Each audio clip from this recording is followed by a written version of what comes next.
When we think about venture capital, we often associate it with cutting-edge technology, Silicon Valley, and disruptive innovation. But what if I told you that one of the earliest examples of venture capital investing happened over 500 years ago? That's right, the story of Christopher Columbus and his famous voyage to the Americas can be viewed as one of the earliest venture capital deals in history.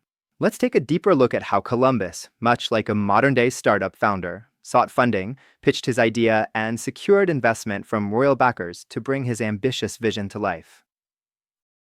Every great startup begins with an idea, a vision that challenges conventional thinking.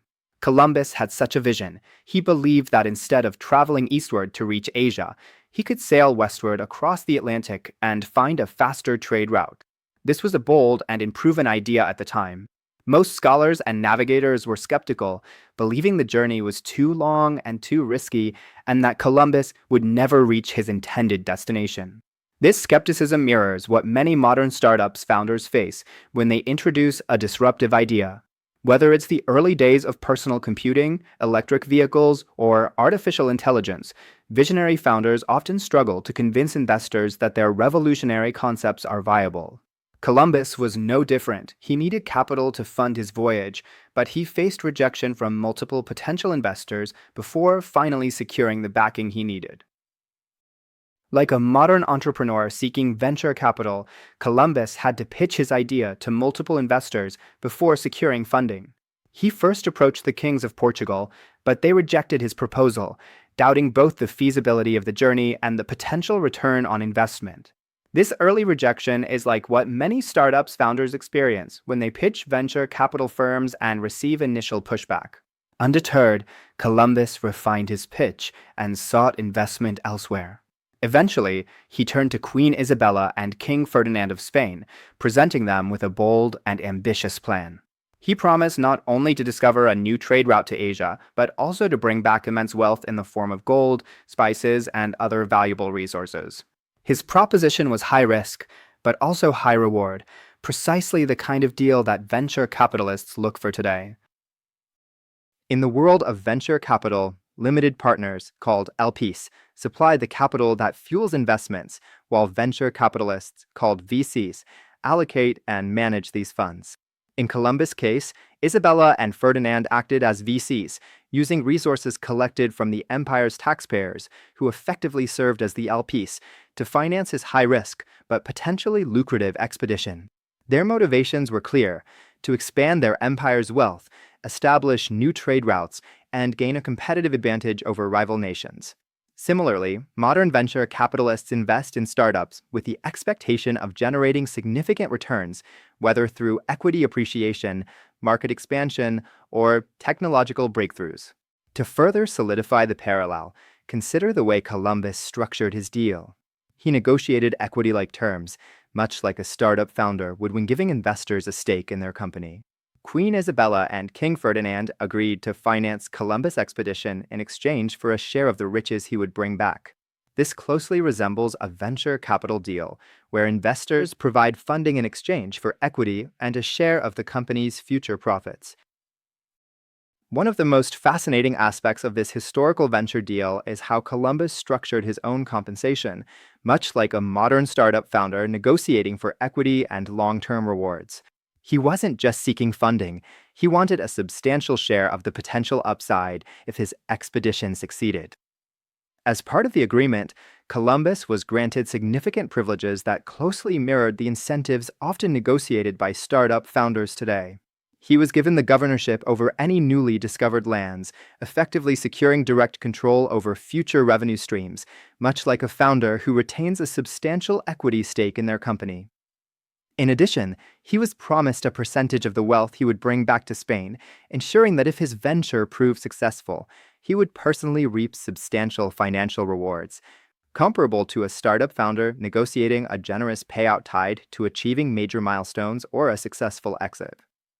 To further cement his status and influence, Columbus was also awarded the title of Admiral of the Ocean Sea, a designation that served to reinforce his leadership and authority over the expedition's future, much like a founder securing a prominent executive role within their enterprise. Just as startup founders structure their compensation to benefit from their company's long-term success, Columbus ensured that if his voyage delivered results, he would be richly rewarded. This performance-based model still exists today, where startup founders negotiate significant ownership stakes and financial incentives tied to the success of their ventures. Venture capital is inherently about taking calculated risks on bold ideas. Just as modern investors assess market opportunities, Columbus backers weighed the potential rewards of discovering new trade routes against the very real risk that his voyage might fail entirely. If Columbus never returned, Spain would have lost its entire investment. This risk-reward dynamic is what drives venture capital today. Investors place bets on startups knowing that many will fail, but the few that succeed can generate massive returns that make up for those losses. In the same way, Queen Isabella and King Ferdinand knew that if Columbus succeeded, the wealth and geopolitical advantages for Spain would be enormous. In the world of startups, an exit strategy is crucial, whether through an acquisition, IPO, or continued revenue growth. In Columbus' case, his exit was the successful return to Spain with news of the New World. While he did not reach Asia as originally intended, his discovery of the Americas created unforeseen opportunities, much like how startups pivot from their original vision to find even greater success in an unexpected market. Spain's investment paid off in the long run, leading to further expeditions, colonization, and economic expansion. This mirrors the way a startup that receives early venture funding can later scale into a dominant industry player, creating compounded returns for its original investors. Beyond the discovery of America, Columbus has left behind 4 important lessons for startups and investors. First and foremost, his journey shows how much vision and persistence matter. Columbus pursued an unproven but revolutionary idea, very much like many tech entrepreneurs today who bet on innovations that initially seem improbable. He faced numerous rejections before finally securing funding, mirroring the experience of startups pitching to investors through multiple rounds before finding the right backers. Another key takeaway is that investors are often drawn to high-risk, high-reward opportunities. Queen Isabella and King Ferdinand were willing to take a significant gamble on Columbus's uncertain expedition, much like venture capitalists who back early-stage startups with no guaranteed outcomes. In both cases, the potential upside was so transformative that it justified the risks involved.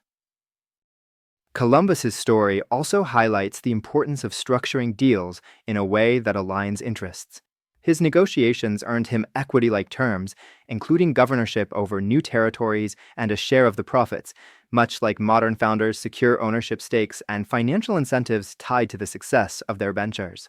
By ensuring that his rewards were performance-based, Columbus was deeply motivated to make the expedition succeed, just as founders are driven by the long-term growth and profitability of their startups.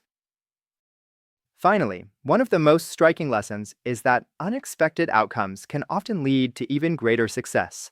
Columbus set out to find a new trade route to Asia, but instead stumbled upon a discovery that would reshape world history.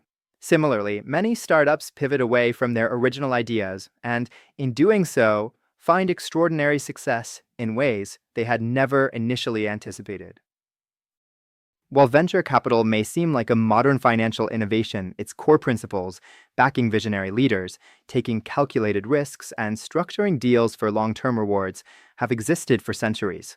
The story of Christopher Columbus serves as a fascinating historical parallel to today's startup ecosystem, showing that entrepreneurship and venture financing have always been about exploring the unknown and creating new opportunities.